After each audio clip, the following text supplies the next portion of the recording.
Wow, what a snoozer. One of the most boring Super Bowls I've ever seen. If you don't have like a rooting interest in KC or Philly, obviously it wasn't, you know what I mean? But the anticipation, I've got a couple of questions for you today, but anyway, it ended up being 42-20 Philly. Everybody knows that by now. Step into the Fieldhouse, your front row seat to legendary victories and untold stories. Hey, I'm your host, Lance Leonard, breaking down sports from the inside out, along with co-host Jimmy Lackey. It's more than just a game. It's the Fieldhouse Podcast. Hey, welcome into the Fieldhouse Podcast. Thank you so much for joining us. This is a production of the Kids Inc. Sports Network. We're so proud to be up here, and this is number 37 coming up. I'm your co-host, Lance Leonard. We have the man, Jimmy Lackey here, CEO and Prez of Kids Inc., probably a lot of other titles as well. I think probably right now number one on your list is grandfather. Yeah, I had them all at the house yesterday. It was fun. It was fun. That's kind of nice to have the house where they're going to meet for the gatherings. I didn't get to hold my granddaughter any yesterday. My brother-in-law was in, and he had her most of the time. And aunts and uncles, everybody had her all evening long. So Granddad didn't get much of her last night. That's all right. All right. Yeah. So, and how many grandkids now? We've got 5. 5. What are the ages? James is 4. He'll be 5 in May. George is 3. Hank is going to be 2 in April. Teddy will be 1 in May. And then June's not even 4 weeks yet. So, yeah, okay. Yeah. I like the names. I mean, they're kind of throwbacks. All biblical. Yeah. All from the Bible. And so, they're lots of fun. The boys getting a little older now. Things break.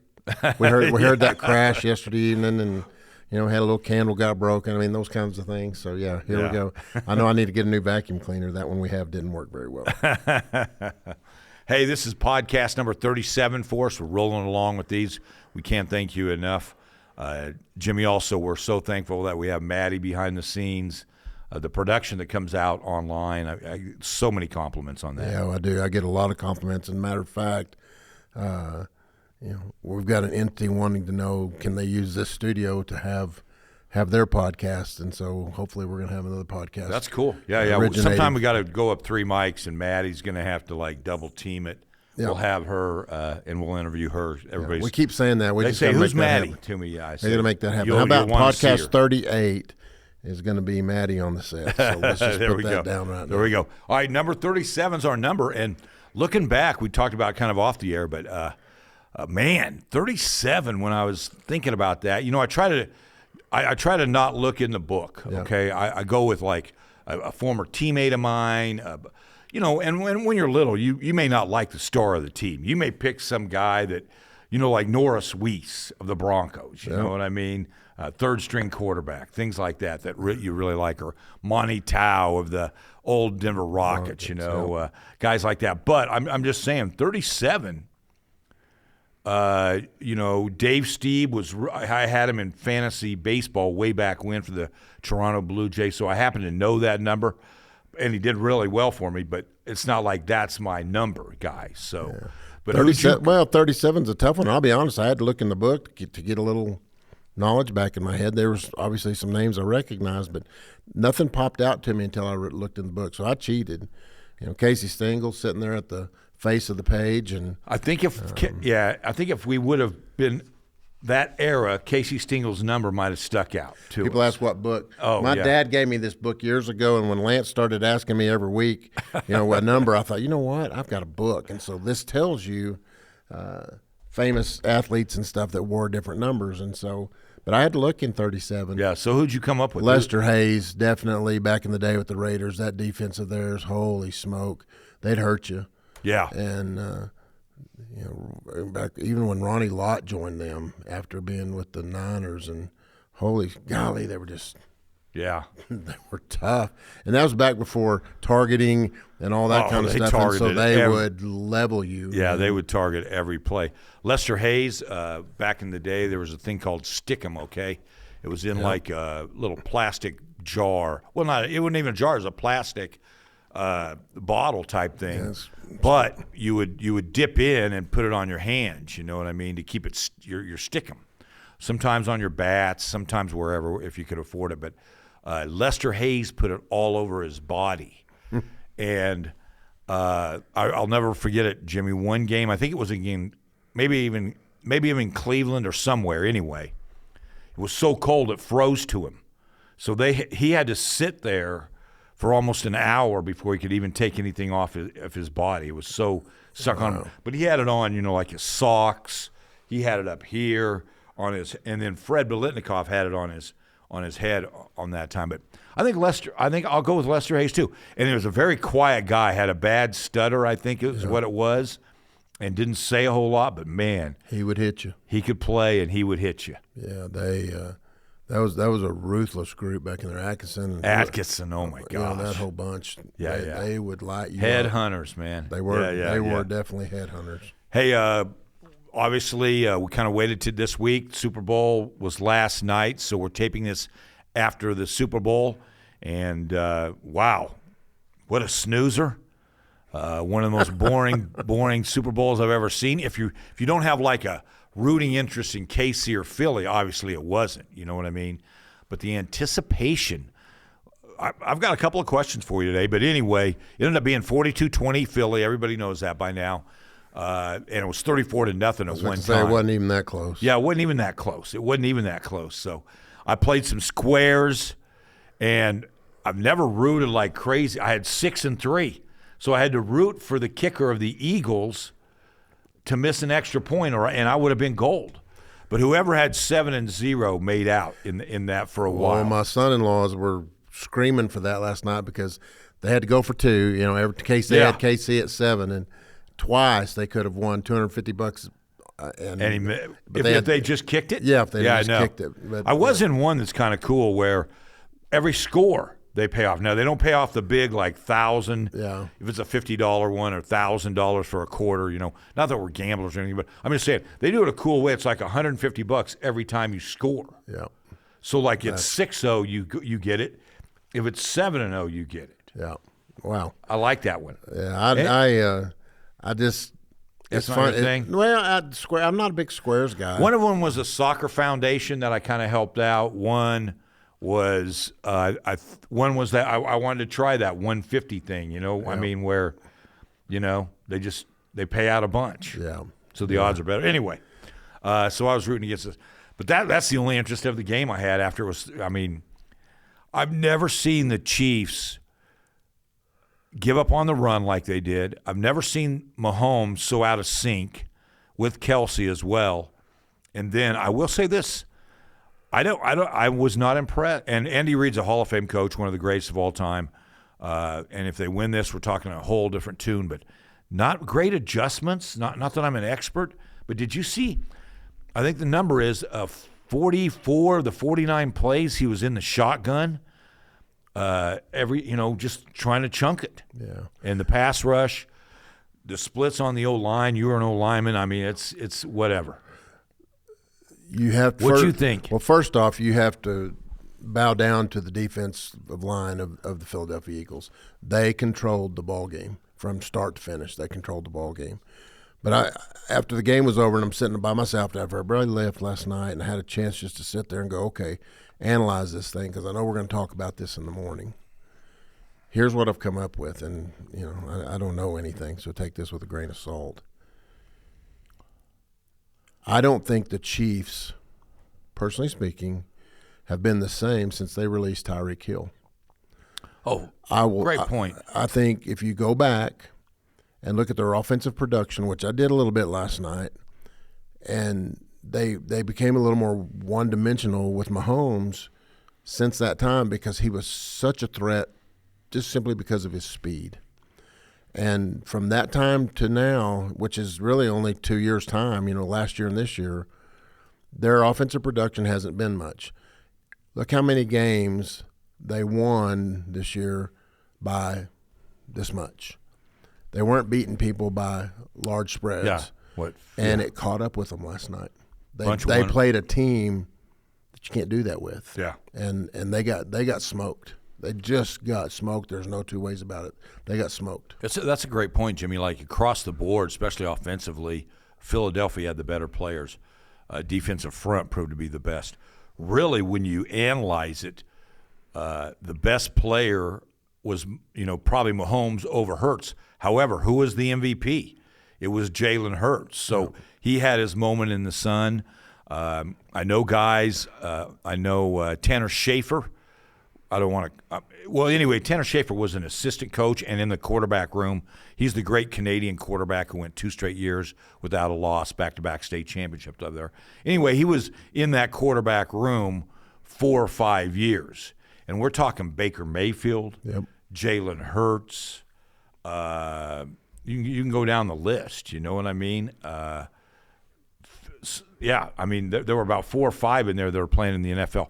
He said Jalen Hurts was very quiet, okay, but nobody studied. Kyler Murray is in that room as well. Yep. I mean, it's an amazing room. You know what I'm talking about? Yeah. But anyway, he said Jalen Hurts was the most studious person he's ever seen, most dedicated to learning the offense, lifting weights every day, just in a routine. Nobody was better than Jalen Hurts at doing that. So he's not surprised what he's getting done at the NFL level because he knows how dedicated he is to the cause. Well, when you take that a step farther and you watch his demeanor, it never changes. Yeah, I know. It doesn't matter if it was after the Super Bowl that he just won or if it was the first game of the season. And see, I'd be whooping and hollering, man. It's just all business. Yeah. It's all business with him. He's so focused, and and he is truly, in my opinion, and again, this is my opinion, he is truly the reflection of a team player. Yeah. He doesn't. It's not all about me. Yeah. He just wants to get the job done. And then you go back. I told you last week in the podcast, I thought the Eagles would win for this reason. I thought Saquon Barkley would be the difference. He wasn't even the difference in the ball that's game what's last amazing. night. He wasn't even the difference maker in the ball game. Their goal was to have shut down Saquon and let Mahomes do his thing, basically. Yep. Because there weren't any nice little plays designed. Nope. I was shocked at KC, so out of sync. So I've got a question for you. I mean, Philly looks like they may go on a little run here if they can keep everybody together. They've been on one for 2 or 3 they have been. They have been on. You're right. All right, 2 of the last 3 years, but in the Super Bowl. But 2 things. Is 2 weeks too long to wait for the game? Yes and no. For the fans, yes. For the players, I don't think so, and especially with this extended season they play, just a chance to rest and heal up a little bit so that you can perform in a game of that magnitude. I don't have a problem with the players having 2 weeks off. From the fan standpoint, yeah, I'd love to see it a little quicker, but I get it. Yeah, and at the end of the day, it ought to be about the players. And if you want an opportunity to have the very best of the best, you need to give them a little bit of a break. Should it be a national holiday since football is our national game? Everybody throws a party for it. Really look at our holidays. Our Halloweens have the candy. Our Thanksgiving have the turkey. Christmas is the presents. President's Day, nobody celebrates that. There's some we don't go hardcore in, but Super Bowl Sunday is the day of football, one of the great sports ever invented in this great United States. It should be a national holiday. I know that's way off the scheme or the importance of life, but why not? Well, you get into layers of the onion there, in my opinion, simply because we've talked about this on previous podcasts. NFL is the greatest at marketing. Oh, yeah. It's amazing what they do. That's part of why we're having this conversation is because of their marketing. They've done everything they can to put the NFL at the forefront of all sports. Yeah. And so is it a national holiday? I don't know that I'd go that far just yet. But of all the sports, absolutely, hands down, because it's been that way since day one. My wife was funny yesterday. We were going to church, and she said she was born in November. She goes, I'm a Super Bowl baby. And I started thinking, I go, I don't think so. She's thinking, okay, well, I was born in November. She's counting back, and I said, no, honey, you were 2 months and 4 days old when Super Bowl I happened. So you missed it by a little. But you go back, and since Super Bowl I, it's been the spectacle from the get go. Yeah. And Super Bowl I didn't sell out. It was on 3 stations, believe it or not: ABC, NBC, CBS.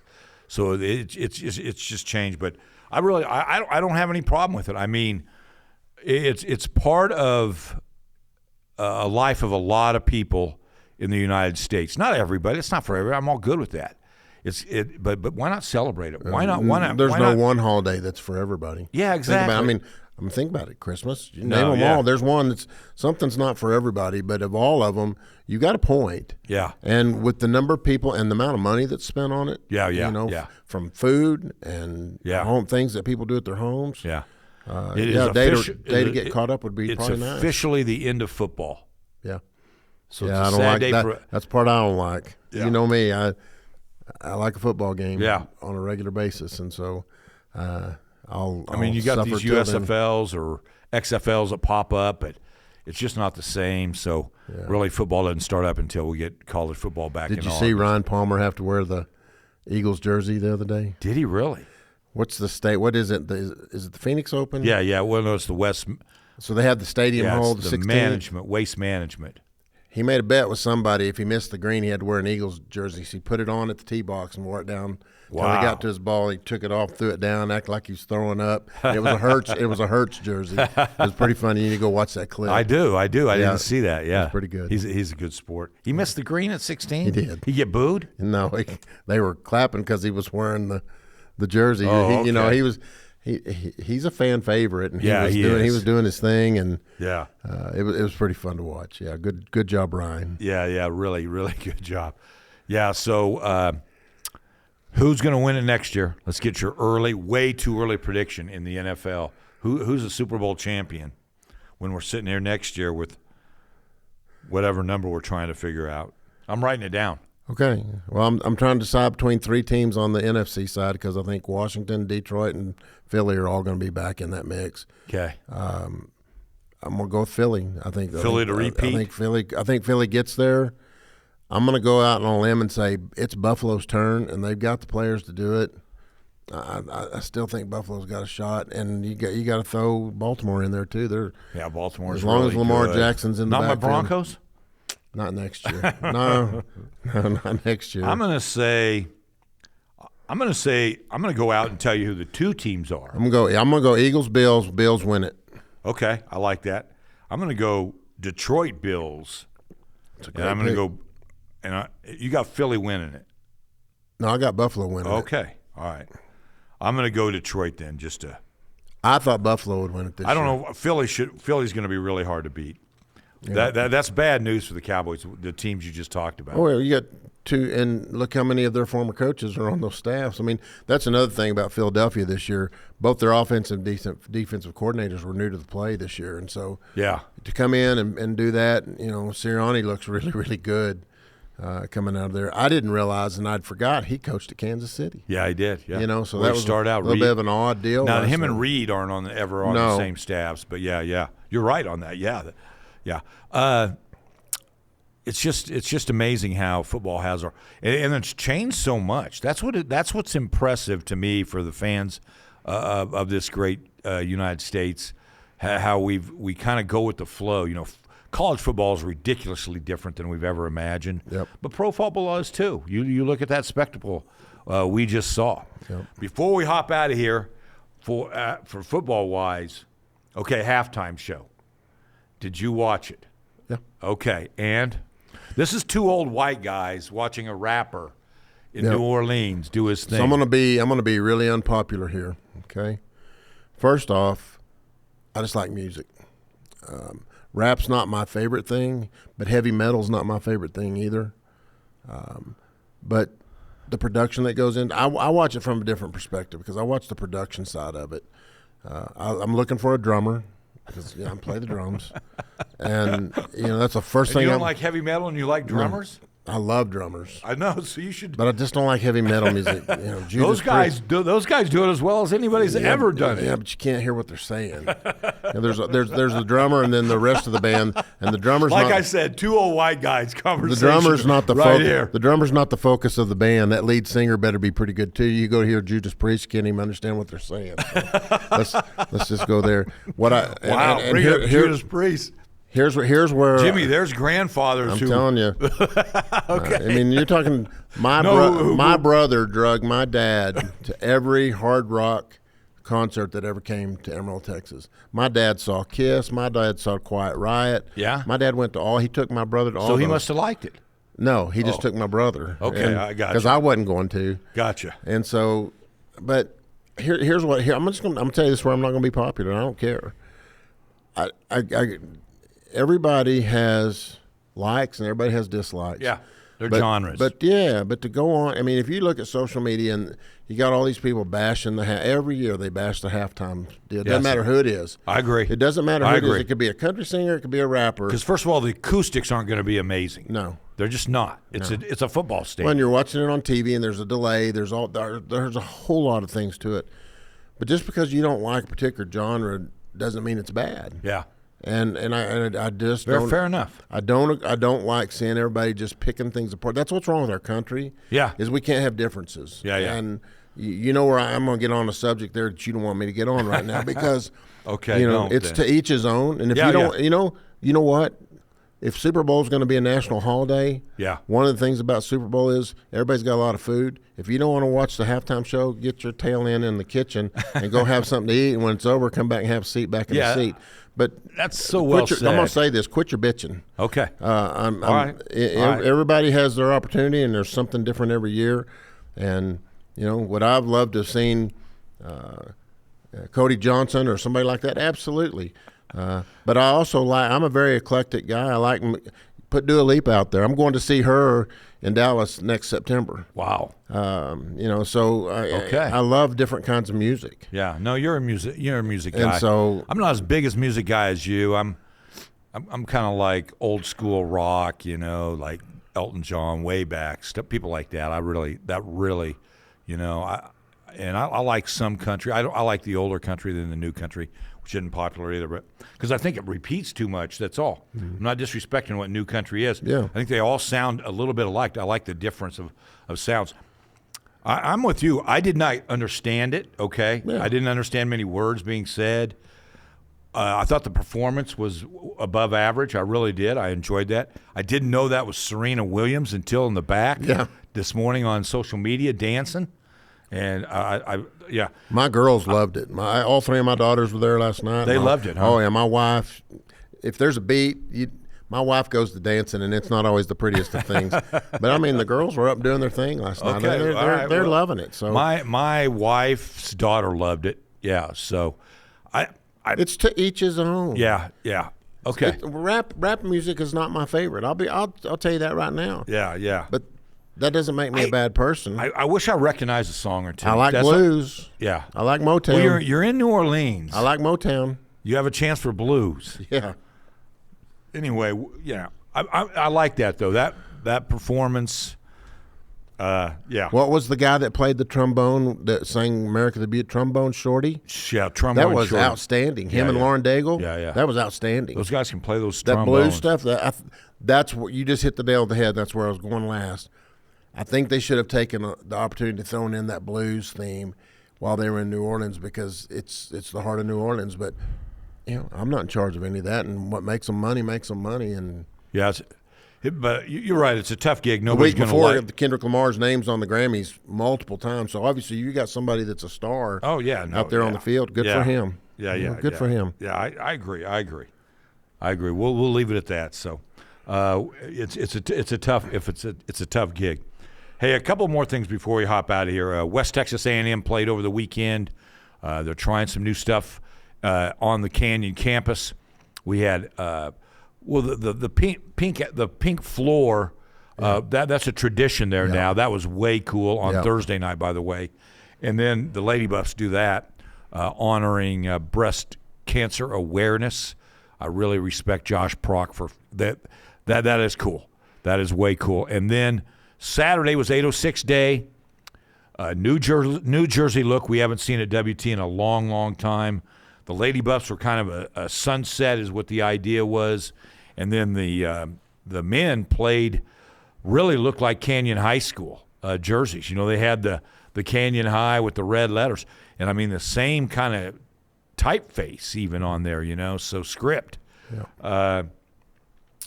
I like change. I like things like that. I mean, I think the players probably loved anything new, kids like. Hey, we're getting a new jersey. That's cool. But I think they missed on the men's jerseys, and then the men's going lose to Angelo State. I will say this. I know Vinay Patel very well, and he just laughed. He said, when I walked in there, that wasn't the WT I grew up and knew. He wasn't bashing the unis or anything. He just said that was kind of unique to go in there and not see the maroon. But anyway, I thought the women's jerseys were legit. I mean, I liked them. Yeah. You've been to many a game well, this year. I'm gonna throw the clock back a little bit too. So I was running the alumni office at WT when two big things happened. One, when we changed the name of the university from West Texas State University to West Texas A&M University. And also when we dropped our football program for a year. And so I see it from a little different angle because I've been there. And the one angle that I see it from the most is former students, graduates and former students, our alumni. And, I can tell you right now, by and large, our alumni don't like what happened with all the new stuff. They're not liking it. All you have to do is go on social media. Oh yeah, I saw the bashing. Yeah, they're just hammering it. And so you got new folks in charge, and they have a right to come in and try new things. Yeah. I was listening to interview with the new, I assume will be the new superintendent of Emerald ISD in 21 days. Make the comment, I'm coming in here to listen. I listened to the Emerald College new president say, I'm coming in here to listen. And, I know Doug Lipinski. I've gotten to know him since he's been here. We've had him on the podcast. And, he's new, and he's not from this area. And I tell people all the time, we are a different breed of cat in the Texas Panhandle. And you if you're not from this area, you have to understand a little bit about us, is that change is hard. Yeah. And when we went through the name change, when we dropped the football program, those were miserable days in the alumni. I would never wish either one of those on an alumni director at any institution. It was not fun because the group you're representing didn't like it at all. And this is what's going on with this new idea here. You got people set in their ways, and myself included to a certain degree. We don't like it. Yeah. I said, where I sat at those ball games. Oh, yeah, you're right there. And I got home. Kim didn't go that day, and she goes, how'd the uniforms look? I said, the women's uniforms looked fantastic. I said, they looked fantastic. My understanding was they were to reflect the Palo Duro Canyon and the look out there and the area of that space out there. And I will tell you, they looked very nice. There was a little hint of maroon in them, so I didn't have a problem with those. The men's jerseys, I didn't like them at all. So much so, Jet's number was backwards on his jersey. Number 5. The 5 was not even printed correctly, and I did think they looked like Canyon High School jerseys. Yeah, you don't want. But except we're not purple. They were red, white, and blue. Right. I didn't like the men's jerseys, but you know what? There's things I've come in here and done at Kids Inc. early in my time, and probably made changes people don't like either, and I probably still make changes from day to day, and people don't like them, and that's. That's when that end of that branch is a little lonely sometimes when you make those calls. Yeah, no, I agree. And so you live with it and you move on and you learn from it. Let me say one thing, though. I've never been to a Buff game where a WT game, Lady Buffs or Buffs, up on the scoreboard, they had a lot of cool 806 photos of our area. I like the theme of the idea, okay? I really did once I was there. Gave prizes away, so – some of it was a success, in my opinion, a big-time success. Well, they were giving shirts away out in the foyer. I didn't see a lot of people turning those away. If there's a free T-shirt, they were taking them. Yeah, no. So some of it was really, really well thought out. But you can't And that's no disrespect to Canyon, by the way. They're the ones who came up, Coach Schulte or whoever, Coach Lombard, they're the ones who came up with the design of those unis. They designed their own unis. So, and I like them on the Canyon Eagles, by the way. But I was a little bit shocked that they looked so much like Canyon. But part of it was a success, in my opinion. I mean, I've never been in there. I saw some great photos I had never seen of the Palo Duro Canyon, of Amarillo as well. So I did appreciate that. I did get to have a talk with Vinay before he came out during the women's game, and we got a chance to visit. We go way, way back. And he and Megan had their second kiddo Saturday. Yes. He had a ball game at home. Thank goodness they were at home last Saturday. Yeah. And then that evening, Megan had their second kiddo. So kudos to Vinay and Megan. Yeah, Megan played for the Lady Bus. Vinay coached at WT for many years, and they're just good people. And Angelo's got a basketball coach down there for them. Maybe one of our podcasts will discuss it. We don't want to. It's out there. Tom Brown, the great WT men's coach, 10th year. What he's done with that program is, it's really Elite Eight or bust. You know what I mean? That's how good he's got that program too. They're struggling a bit this year. Don't have some of the skill players they usually have. And then former WT athletic director Michael McBroom is now down at Stephen F. Austin. So looking for a basketball coach. That was released. So what if the world went crazy and then the next month we have Tom Brown at Stephen F. and Vinay Patel at WT? I'm okay with that. I'll tell you. Throw that out there. I'll even go a step further, and Doug probably doesn't want to hear any of this, but I'll tell you this right now. Yeah, we're not doing his coach. Those people at Angelo are going to do everything they can to keep Vinay there. I can tell you that right now. Yeah, he does it right. I'm going to tell you right now, Vinay Patel could be considered at Stephen F. Austin too. Yeah. So, and I'll throw another name in the mix. That I don't care what the circle does. If Tom were to leave for any reason, what about Quincy Henderson? Coming back. I like that. He's at St. Cloud. And by the way, I have this on very good source that what Stephen F. is doing, since Matt Vanderberg, the WT baseball coach, is now at Stephen F. I think Michael doesn't want to say, that's an automatic Canyon to Stephen F. Road. A committee has been established. Michael's not on that committee.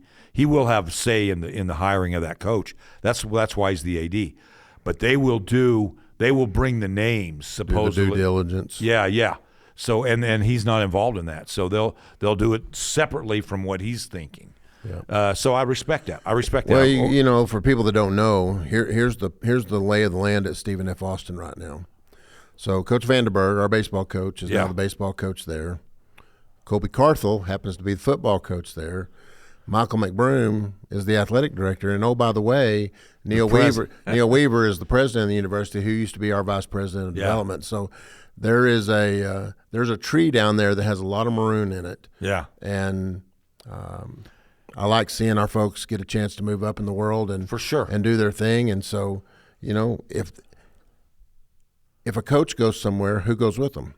Their coaching staff. Yeah, and so it's just how it works. Yeah, it's tough. It's tough. Hey, just before we hop out of here, Jimmy, I want to remind you and ask you if it affects you at all, but high school basketball playoffs, as we're speaking today, the day after the Super Bowl, does start today with the girls. Next week it'll be the boys. We know how long that goes on, but it's totally different this year, okay? We have a Division I and a Division II. We've never had that in basketball. So what that did is simply wherever you placed, if let's say in Amarillo, for instance, top 4 teams finished, okay? Emerald High, Tascosa, Monterey tied for first. Well, Emerald High and Tascosa are the larger schools of Monterey, so they're in the large school. Monterey's in the Division II. That's how it works throughout all the districts. You just go, not necessarily the district champion is guaranteed in Division I.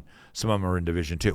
So what that did, that eliminated regional tournaments, eliminated the state semifinal game in San Antonio, so you'll have no regional tournament and then just state championship games in San Antonio over those 3 days.